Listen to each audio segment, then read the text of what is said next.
Thanks. It turns out you can't control people. Or even predict them. The numbers are different. As I used to say, you can count on them.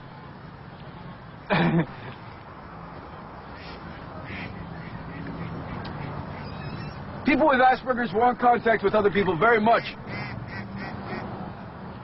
We're just pathetically clueless at it, that's all.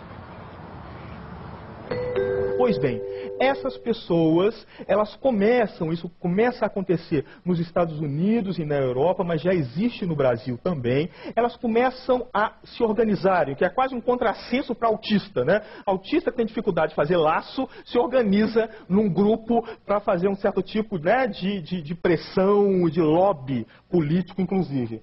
Bem, essas pessoas então começam a se organizar. E, basicamente, qual é o discurso delas?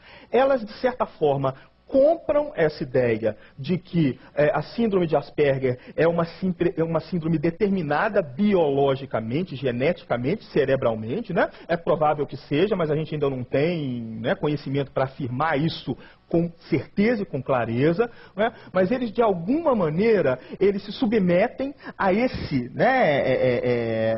ideal bioidentitário, né? Sem contestar o tipo de verdade que é produzida pela ciência. Porém, eles dizem, ok, nós somos indivíduos biologicamente diferentes, cerebralmente distintos, nós somos, essa palavra que eles usam, neurotípicos, mas não aceitamos ser tratados como doentes, né? Então, essas pessoas começam a se organizarem, né, a pleitear esse estatuto de serem tratados, né, de serem considerados como diferentes, mas não tratados como doentes, né, não tratados como autistas. Um outro exemplo que a gente também encontra já dentro de nós são pessoas que vão se organizando em torno do diagnóstico de transtorno de déficit de atenção com ou sem hiperatividade, que é o TDAH, né? De certa maneira a gente nota, né, uma adesão, é como se as pessoas realmente tivessem, né? Isso tem um pouco a ver com o eixo do meu argumento, né? Como se as pessoas tivessem ávidas por uma explicação biológica que dê conta daquilo que ela própria, a pessoa, não dá conta, né? Que explique por que ela age assim, ou por que meu filho, né, não consegue atingir esse grau de excelência, esse grau de desempenho que eu gostaria que ele atingisse. Então a gente também começa a observar pessoas se organizando em torno dessas marcas. E é muito interessante quando você lê um depoimento, principalmente dos adultos, quando eles dizem ter descoberto que tem o transtorno de déficit de atenção e hiperatividade. É quase que uma descrição de uma revelação, né? A descrição mais ou menos é a seguinte: olha, eu me transformei numa outra pessoa quando finalmente eu descobri que aquele meu jeito, né, não é porque eu era irresponsável, desatento, destrambelhado, era porque eu tenho um transtorno cerebral chamado transtorno do déficit de atenção, né, e hiperatividade. E é claro que isso tem, como tudo na vida, né, tem uma face negativa, né, mas também tem uma face mais interessante, né? A face negativa é que, no final das contas, né, essa necessidade de distinção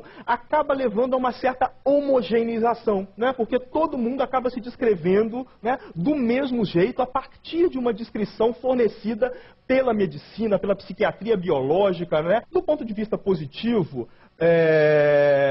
essas pessoas podem nos ajudar a conviver com uma certa ética, ou criar uma certa ética da diferença somática. As novas descrições da subjetividade, né, essa descrição bioidentitária, ela com certeza vai conviver, ela já está convivendo com as descrições antigas. E convivendo não só no panorama da sociedade, de tal maneira que algumas pessoas vão escolher, né, e o termo escolha também é para ser, né, discutido, quanto há de escolha nisso, né?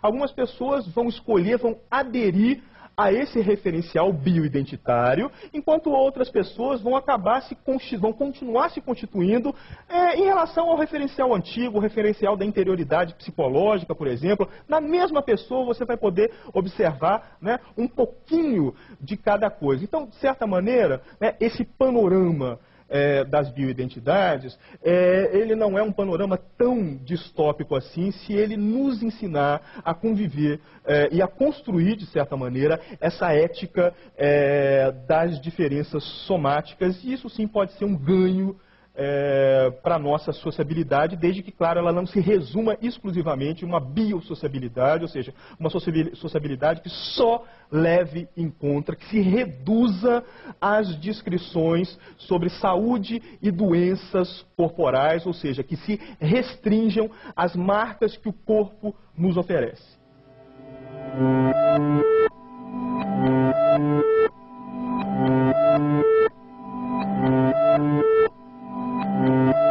O Café Filosófico termina por aqui. Para assistir as palestras na íntegra, visite o site da CPFL. Participe também das transmissões ao vivo, acessando cpflcultura.com.br/ao-vivo. Acompanhe também a nossa programação através do twitter.com/cpflcultura. Até o próximo programa.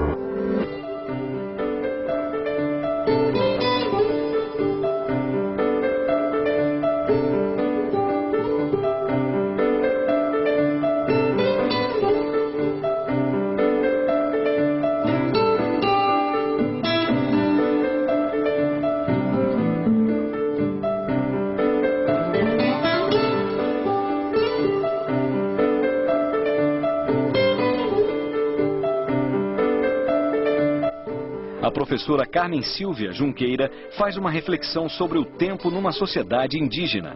Amanhã, meia-noite, no Invenção do Contemporâneo.